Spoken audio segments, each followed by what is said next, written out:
여러분, 얼마 전 흥행했던 국가부도의 날 영화 재밌게 보셨나요? 경기가 악화되자 굴지의 기업들이 줄줄이 연쇄도산을 하면서 IMF를 맞이하게 되는 영화의 내용은 실제 과거 우리나라의 경제 위기를 실감나게 잘 표현하였는데요.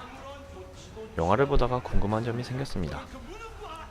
이 당시 장사를 잘하고 흑자가 나는 기업인데도 불구하고 부도를 맞는 경우가 매우 많았다고 합니다.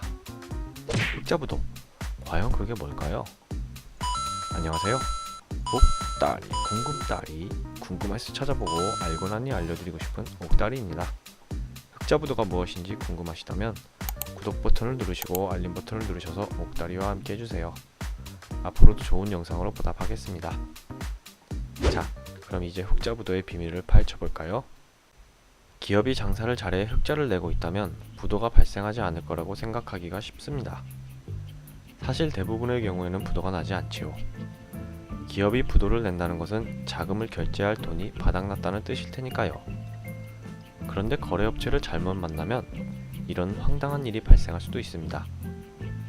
예를 들어 A라는 기업이 있다고 가정해 보겠습니다.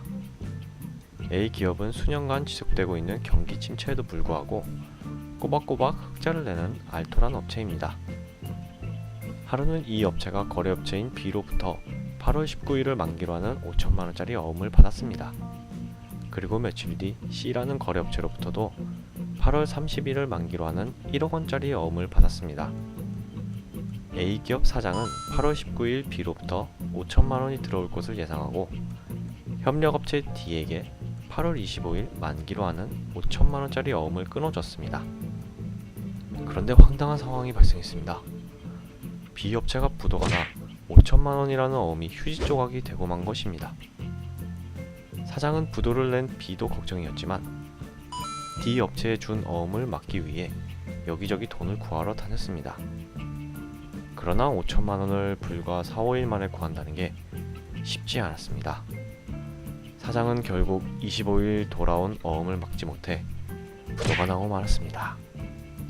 며칠 후면 C로부터 1억원을 받을 수 있는데도 말이죠.